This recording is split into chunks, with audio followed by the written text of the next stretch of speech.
Commune d'Abobo, quartier derrière Rail.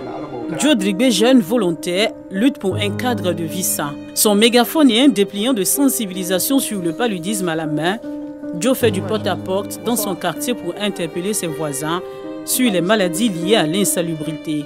Tu as vu la musique là? Tu as dit ça non? C'est à cause de l'eau sale là. Puneux, l'eau sale, comme ça là. Voilà. Comme derrière la maison là. C'est pourquoi je suis venu vous voir. Faisons de sorte que nos enfants ne tombent pas malades en nettoyant le quartier. Dans cette cour commune, Joe n'est pas à sa première visite. Il est connu des habitants qui lui attribuent divers sobriquets. Moi, je l'appelle nettoyer chez nous. Pratiquement tous les dimanches, son râteau, même s'il pleut, il nettoie le coin seul. Il ne dit pas à quelqu'un viens m'aider. On lui doit le merci. C'est quelqu'un qui veut ta santé, c'est quelqu'un qui t'aime. C'est vrai ce qu'il vient de dire là, tout est vrai. Vraiment, on va faire ce qu'on peut faire. Même si on n'est pas gamin, si ça, on va faire. Mais le message de Joe semble mal compris. Les habitudes demeurent, mais ce soldat de la salubrité ne désespère pas. Fini la sensibilisation, Joe Drigbe de retour à la maison enfile une autre tenue pour un autre défi. Muni d'un sac à dos et de 2 bâtons, direction la gare d'Abobo pour curer les caniveaux. Ces actions humanitaires et sans salaire auxquelles il s'adonne visent à lutter contre l'insalubrité publique. Une mission divine selon lui, il se fait appeler Super Joe. En septembre 2006, lorsque mon père m'a dit que je ne pouvais plus continuer les études, j'étais en classe de BT, deuxième année, à la ligne de de dimanche à lundi, j'ai fait un songe là-dessus. C'est comme si je parlais aux gens dans les rues, à mon réveil, comme s'il y a une voix qui me disait va sensibiliser. Donc, je peux appeler ça comme une mission divine. Parce que il y a plein d'événements qui sont passés, là où je pourrais arrêter définitivement. Vous partez quelque part, vous n'arrivez pas à avoir vos gagne-pain là-dedans, on vous insulte, on vous frappe, mais vous continuez quand même. Qu'est-ce que vous pousse à le faire si ce n'est pas la voix de Dieu? À peine arrivé à la mairie d'Abobo, Super Joe déballe le contenu de son sac et se met à la tâche.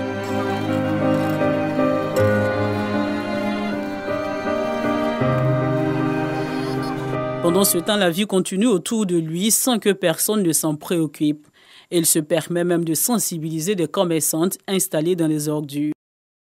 Une dizaine de minutes après, le caniveau est assaini. Joe peut regrouper les sacs poubelles et reprendre le chemin de la maison.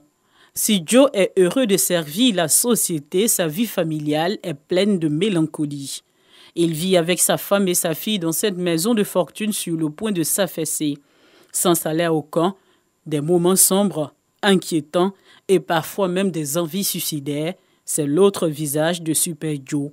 Sa compagne reste son seul soutien. C'est devenu, s'il y a des personnes de bonne volonté qui peuvent m'aider à créer une entreprise dans ce domaine-là, j'ai de l'expérience. 15 ans, c'est pas petit. Ne serait qu'avoir même un tracteur. Un tracteur pour collecter les déchets, donner ça aux entreprises qui font la collecte, parce que vous pouvez me payer par tonnage. Vraiment, ça serait quelque chose de bon pour moi.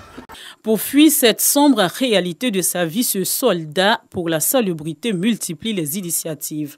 Et il crée une ONG en vue de formaliser sa mission, mais tout va au ralenti.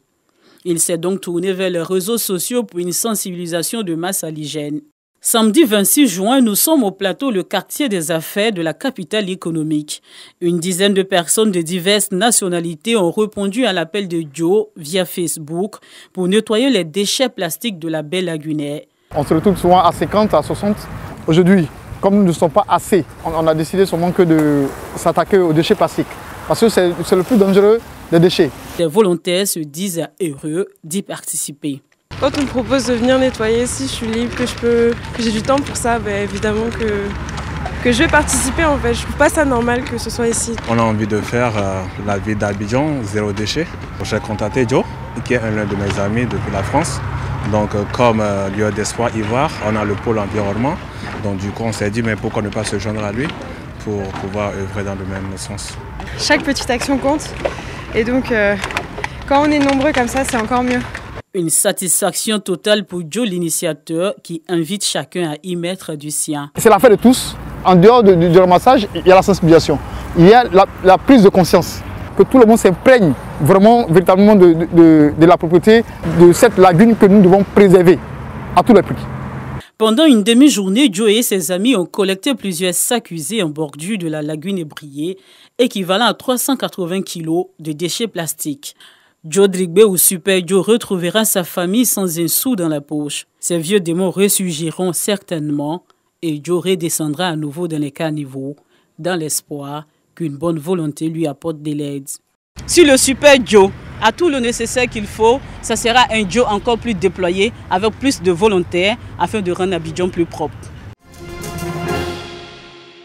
Sur les marchés ivoiriens, les produits vivriers connaissent régulièrement une flambée de prix.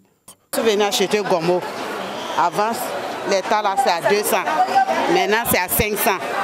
Tu viens avec l'argent, ça n'arrive pas vraiment, c'est très cher le marché. Je vends en détail, en kilo, je vends presque tout, les légumes. Le prix a augmenté, ça seulement on ne peut pas mentir.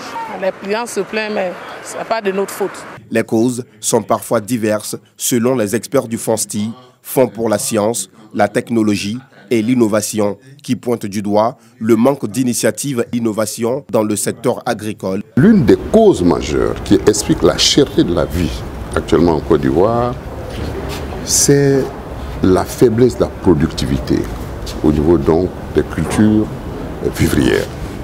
Nos paysans continuent de produire comme au 19e siècle, continuent de travailler selon des méthodes archaïques, des méthodes artisanales. Donc ce que nous souhaitons faire au niveau du FONSTI, c'est promouvoir la culture de l'innovation dans notre pays. C'est l'innovation qui peut permettre d'améliorer les conditions de vie de nos populations. L'innovation, levier de développement social et économique, le thème de cette première édition du Déjeuner de l'innovation. Un cadre d'échange qui a permis aux journalistes et entrepreneurs de s'informer sur les opportunités de financement de projets, de recherche et d'invention en Côte d'Ivoire. Les échanges ont été fructueux. On a par exemple permis de comprendre les structures qui permettent le financement des projets. Je souhaite par exemple qu'on vulgarise l'information concernant l'existence d'un fonds de financement. C'était un partage d'expérience assez intéressant parce qu'en tant qu'entrepreneur, on vit l'innovation et on rencontre des défis, notamment 3 défis, celui de l'accès au financement, celui de l'accès au talent et enfin aussi celui du cadre réglementaire en fait, pour aider les entreprises à vraiment déployer leur innovation sur le marché. L'innovation technologique contribue à l'autosuffisance alimentaire. Elle favorise la mécanisation de l'agriculture dont l'objectif est de réduire la pénibilité du travail, améliorant ainsi la productivité et le calendrier des opérations agricoles en vue de satisfaire la demande des produits vivriers sur les marchés locaux. Faciliter l'insertion socio-professionnelle des jeunes diplômés dans le tissu socio-professionnel afin de réduire le taux de chômage. C'est l'objectif de la 3e édition de la journée de l'emploi, une journée initiée par la Jeunesse Unie pour le développement du Gontougo qui a regroupé plusieurs jeunes à l'auditorium de la Bibliothèque nationale dans la commune du Plateau. Le chômage massif des jeunes est un fléau au niveau économique, au niveau social et même au niveau politique. Et c'est pourquoi nous avons initié cette journée-là pour réfléchir, pour ne pas dire pour recevoir, pour faire animer des panels qui traitent des thématiques de l'emploi. Et au cours de cette cérémonie aussi, c'est l'opportunité pour nous de collecter des CV. Et comme on a des partenaires, on a des entreprises qui sont partenaires, les CV collectés, en fin des profils, on sait quelle ou quelle entreprise faut remettre tel ou tel CV. La thématique de cette 3e édition de la journée de l'emploi, les opportunités d'insertion socio-professionnelle des jeunes. En outre, l'entrepreneuriat a été évoqué comme solution d'indépendance par les panélistes. On a donc 2 grands compartiments d'insertion en Côte d'Ivoire. Ce sont premièrement la fonction publique et deuxièmement le secteur privé. Mais ces dernières années, il y a un écosystème qui est en train de se mettre en place, c'est l'écosystème de l'entrepreneuriat. Donc il n'y a plus d'excuses aujourd'hui. Pour un étudiant qui sort de l'université, il n'a plus d'excuses pour dire que je n'ai pas de travail. C'est pour ça que nous sommes là pour les instruire, pour les former sur cet aspect-là, de sorte qu'ils puissent en dehors des voies classiques d'insertion, qu'ils puissent eux-mêmes se prendre en charge. Il faut que les jeunes fassent preuve de créativité. Il faut que les jeunes fassent preuve d'innovation pour pouvoir y arriver, créer eux-mêmes leur richesse. Les participants à cette 3e édition de la journée de l'emploi ont exprimé toute leur satisfaction. Nous avons vu comment optimiser ces chances pour pouvoir accéder à un emploi. Nous avons vu dans un premier temps mis l'accent sur la formation, c'est-à-dire comprendre le mécanisme, et puis après un planning, c'est-à-dire l'emploi du temps. La journée de l'emploi, organisée chaque année par la jeunesse unie pour le développement du Gontougo, a permis à 37 jeunes d'effectuer des stages et avoir des opportunités d'emploi.